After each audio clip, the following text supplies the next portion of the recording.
Hello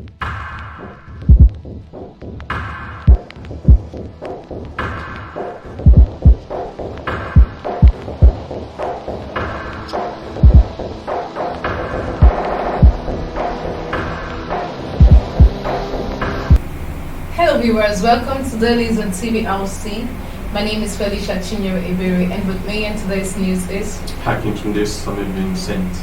With me is the Punch newspaper. And with me is the Vanguard newspaper. On the front page of Vanguard newspaper, take care of your health. Kwankwaso advises Tinubu ahead of 2023 polls.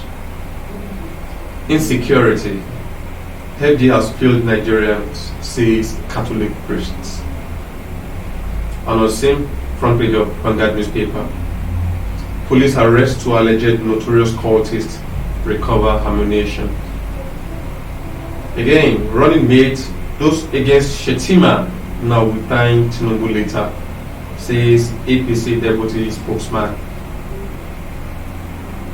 Assault on Odumeje demands visible punishment of security men, says CD Issue Haruhaidiki. While Buhari summoned security chiefs over attack on presidential convoy, Kuje prison, the saying on the front page of Vanguard newspaper. Mr. Berry, let's start from this new that says insecurity. Federal government has failed Nigerians, says Catholic priest. Do you see this?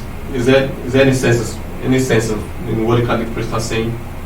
Yes, it's actually very true because it's something very obvious and happening around us here, and they are coming from their own point of view due to the incidents happening in the country. So their point or their views are actually very true. And again, very recently, one of the priests was actually killed in Kaduna, and even in the East, some priests in Edo recently kidnapped and later regained freedom. And again, in some part of in the East, some of the priests were also abducted. So what could always say that this could have been what amounted to something like this.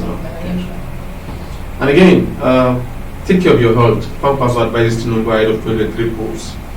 Take care of your health. Is the man terribly sick? Is it down? Or what's your take? Or do you think this is a kind of political statement? Yeah, I agree to that point. That it's a political statement because at this point, it shouldn't be now. Saying something, a statement like that, because he's somebody that is also aspiring for a particular position. So this is actually on that side, on that platform of political game.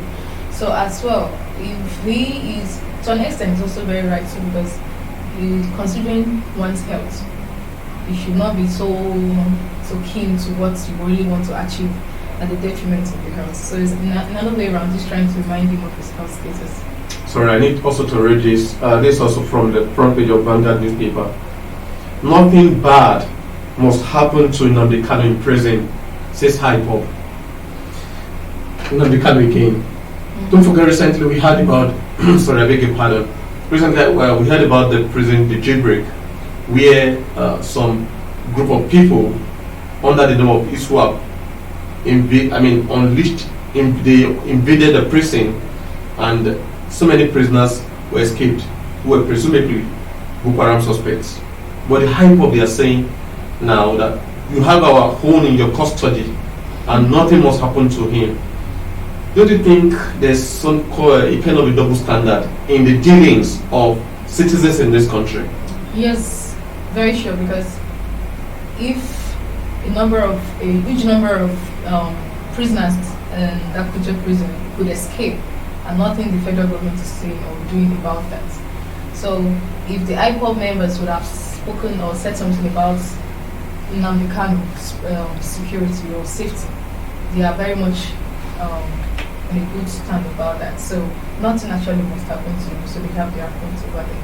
Okay, that's what I have on Vanguard newspaper today. With me is the Punch newspaper, and from the front page of the Punch newspaper, how Tinubu shunned Northwest governors settled for Shetima. Juventus celebrates Poga's return.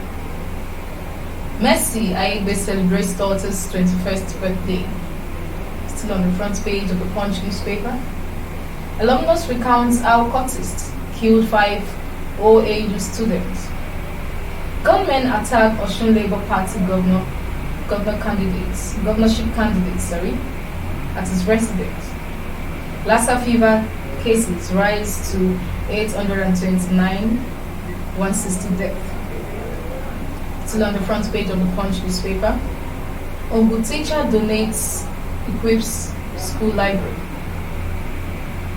Terrorists demand 4.3 billion naira for abducted Kaduna train hostages. My kidnappers threatened large-scale attack on Yoruba land, says victim.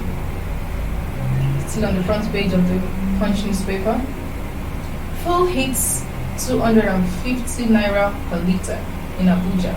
Others queues spread. Salah travelers, others trapped in Lagos Ibadan expressway traffic. And this last one from the Punch newspaper says, rainfall. Lagos residents lament flooding. Transport fare hike. So, Mr. Vincent, let's start with this front page, this particular one that says, how Tinubu shunned Northwest governors settled for Shetima. What's the take on that? Well, my take is very simple. Well, the leading content, the flag bearer knows. Don't forget that he's the one who has this expectation. You can only take the horse to the river. You cannot force the horse to drink from the river. So he has seen. Don't forget, this man is from the area that is being ravaged with a whole lot of insecurity. So perhaps one could say it as a result of the level of insecurity in the northeast.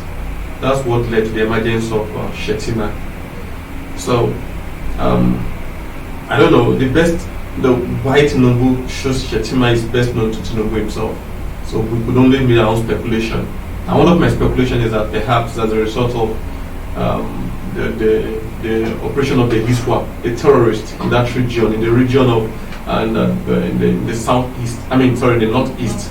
That's what led to the emergence of this man. Okay, this one says terrorists demand 4.3 billion naira for adopted Kaduna train hostage. What's the take this one? My take is that this kidnapping of the thing is becoming a business, a very huge business in Nigeria. Where criminals will take people, will keep them on stage, and they will start negotiating. And the government seems not to be doing enough because families are paying. Families are paying. It's not just enough to say that all these guys are requesting for money and nobody. Just family that are under this particular, that are facing, that are in these shoes, they are really, galvanizing efforts, trying to secure money here and there to free their loved ones. If not, so this is becoming a kind of, it's becoming a shame a shame on this country among the Committee of Nations, where kidnappers are not becoming they are becoming strong, and they want to negotiate to make sure that they siphon money from the people. Yeah, this one says gunmen attack Osun Labour Party governorship candidates resident. So what's the take about that? Gunmen attacked? Yes, Osun Labour Party governor candidates. Oh. Well, this period of political movement, one needs to be very careful. Those who are vying for posts to be careful, and those who are the electorate should also be careful, because politics should not be do or die. So in this particular situation, attacking one another should not even come in place. Should not even suffice, because if this happened, then only God knows what will happen when the campaign decided. So they're actually campaigning at the moment anyway. Mm-hmm. The election is just around the corner, but the point still remains that why they go about their business or their businesses of this election or whatsoever, they should do it with high sense of maturity, not just to attack one another. Okay, this last one says rainfall. Lagos residents lament flooding, transport fare hike. Well, this is the part of what I call leadership failure. When you look at London, if you've been to London before, you notice that most of the building in London, they rest on water. And how do you heard of anything called a flood? That when you want to, there is this popular saying that poor preparation would definitely lead to failure, or proper preparation prevents poor performance. That's the popular word to say. So when they've actually prepared, you have your plan in place, and then you prepare. Definitely, you have success. But when you do things wishy-washy, people want to build house, they even build house on the drainage. You could see what happened in Anambra recently, the Odumeje Church. Exactly. When the governor insisted that the church must be taken off because the church is sitting on a drainage system. So, hadn't been all this have been put into consideration before before making, because this is a kind of, people were shown land and they paid for it, they built house on it without knowing the implication, and now floods here and there. So this is a kind of a failure of the leadership. They only they only engage in that act just to get money from the citizens without considering what will happen afterwards. Okay, we now come to the end of the news today. Please join us same station, same time. Thank you very much. Bye.